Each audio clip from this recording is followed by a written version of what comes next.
Hi, everyone. My name's Tara Costanzo. I am a member of the Colorado-Wyoming State Society of SAF and District 4 Leadership Academy Planning Committee member. I'm proud to present to you one of my favorite women in forestry who is a JEDI advocate. JEDI standing for Justice, Equity, Diversity, and Inclusion. Jamie Dahl, whose pronouns are she, her, is the most recent SAF Molly Beatty Visiting Scholar in Forest Policy. She's a doctoral candidate in Education and Human Resources Studies at Colorado State University. Her research focus on diversity and inclusion within the natural resources profession is using an environmental justice frame. She has a passion for experiential learning, outreach and engagement in natural resources, and is currently teaching at both CSU and the Front Range Community College. She earned both a bachelor's and master's degrees at the Penn State University in forest management and forest resources, wood procurement and utilization, respectively. Jamie has been a member of SAF for over 20 years and serves as chair of the DEI working group and is also an active Project Learning Tree facilitator. Furthermore, she's an avid lover of the outdoors along with her husband and 2 young sons.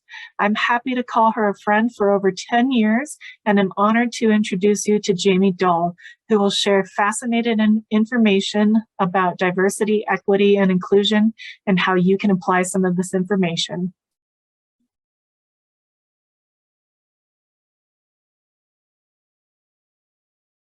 We use all this terminology, diversity, equity, inclusion. What does that all mean? I have 2 bullets here that highlight a few things from SAF's own policy on diversity and inclusion. The first one, SAF strives to promote an environment designed to embrace our differences in which all community members are welcomed and valued. So I would say that really points directly to diversity.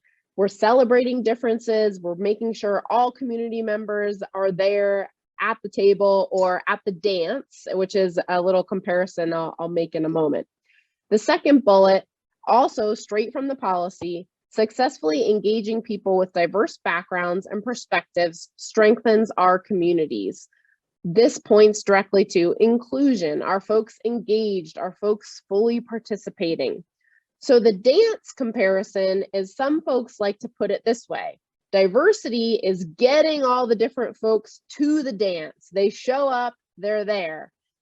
Inclusion is them actually feeling like they can dance in their own way and be celebrated and comfortable in doing that in that space.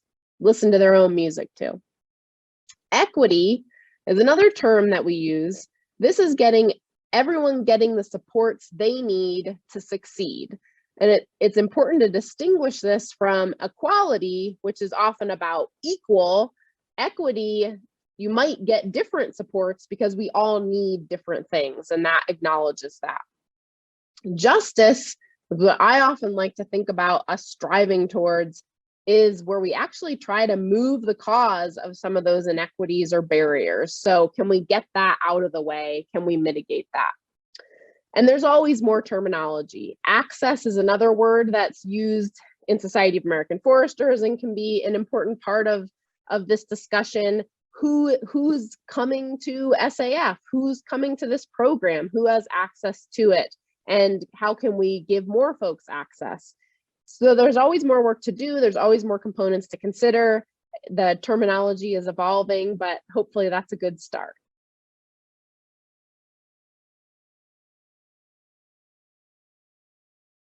Why does it matter to SAF and to our profession?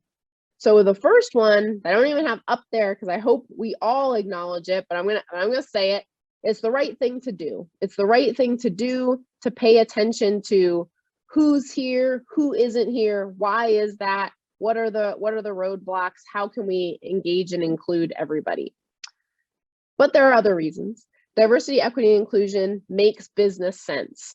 So when we think about good business, we like innovation, we like creativity, we like new perspectives. Well, that's going to come with more different folks being engaged in the process. We also know the work we do in natural resources, forestry, the environment, it is complex work. They are big problems. They're large scale problems.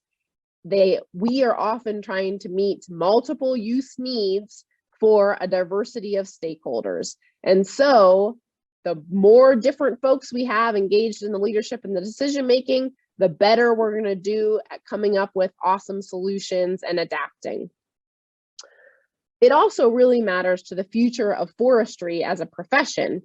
And I think we need to realize that depends on us having attention to diverse, inclusive, and equitable approaches. So I'm a forester by training. I really care about forestry and the future of it.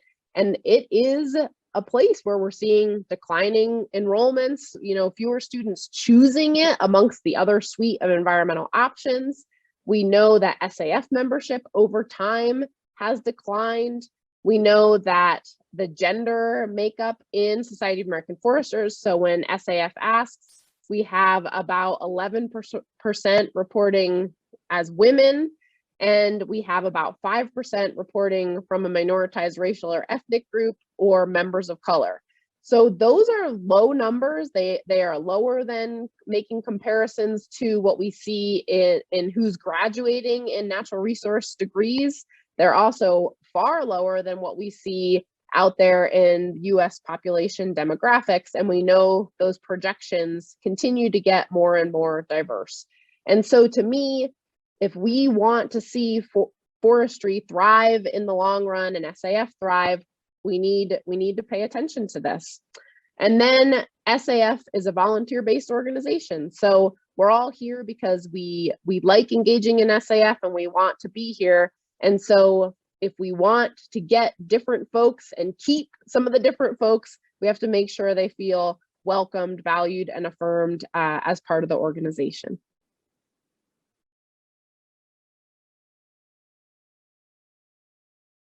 I am fortunate to be engaged right now in some current research looking at diversity, equity, and inclusion in Society of American Foresters. So specifically, it was a survey focused on engagement and inclusion that we sent to all SAF members.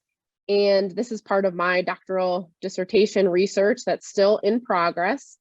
The broad research question behind the survey that many of you saw was looking for, are there differences in reported engagement and inclusion measures between groups?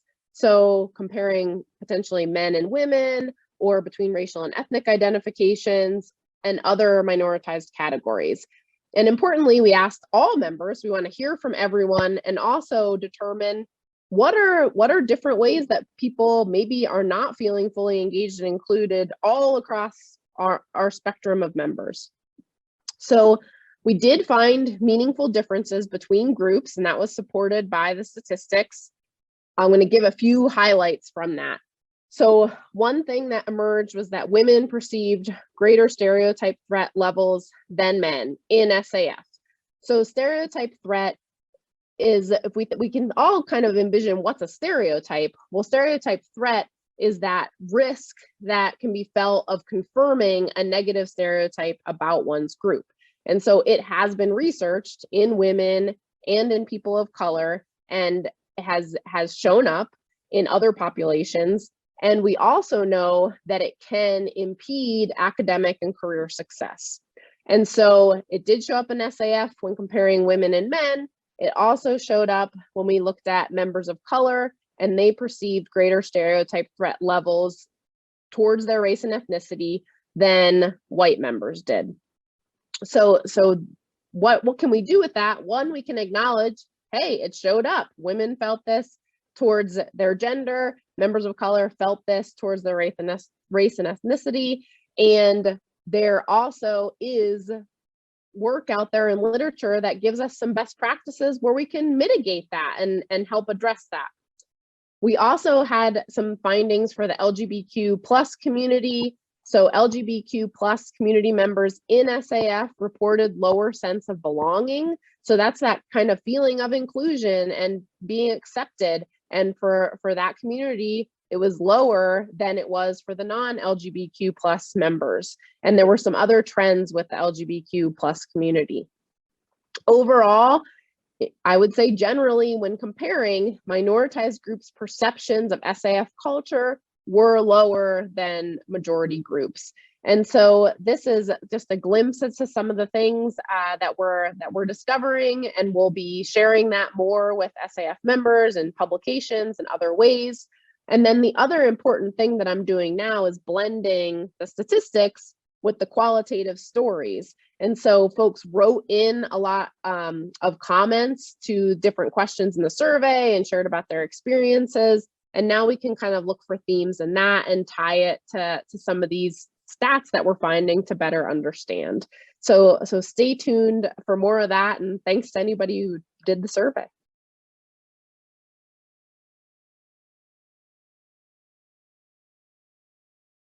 What can our leaders do? Yes, thinking about leading inclusively.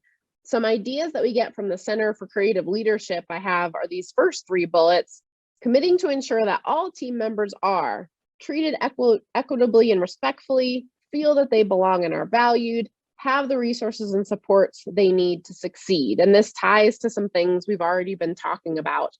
But this also means taking a look and asking who is here, who's showing up to SAF activities and programs, who isn't, who's on our membership list, and thinking about how can we connect to some of the folks that aren't.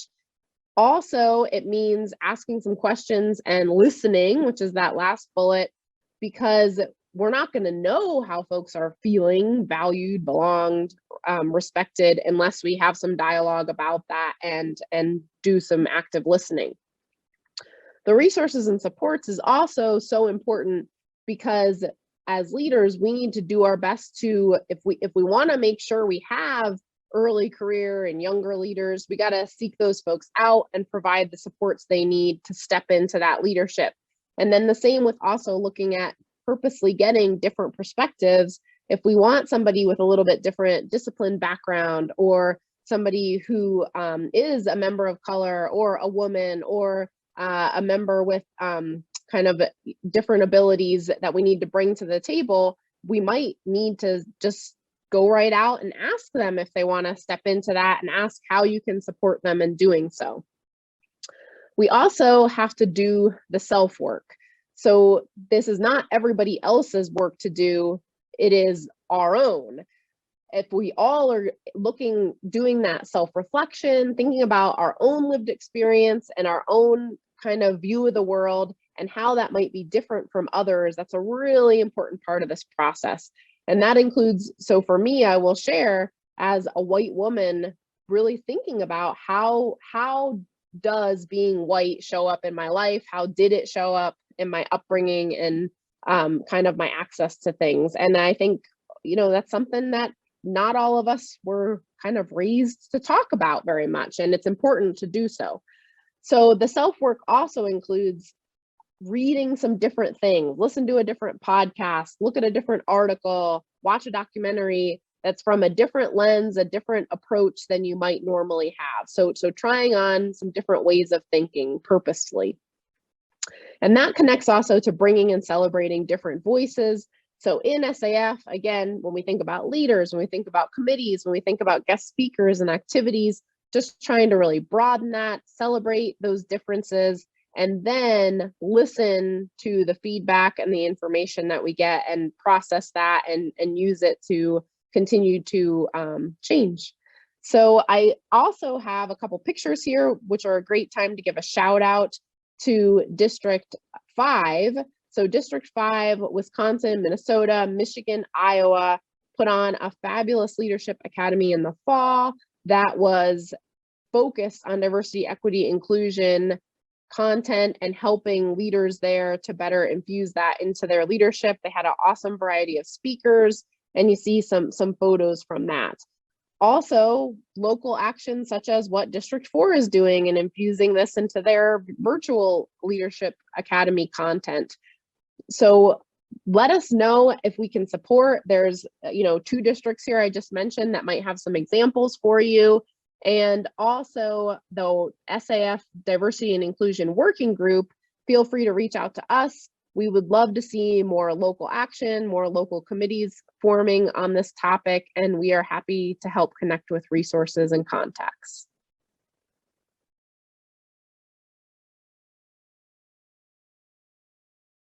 Here's a tricky one, and that is, how do you have those tough conversations? What do you do in these tough moments? Where do you find that bravery within yourself to say something?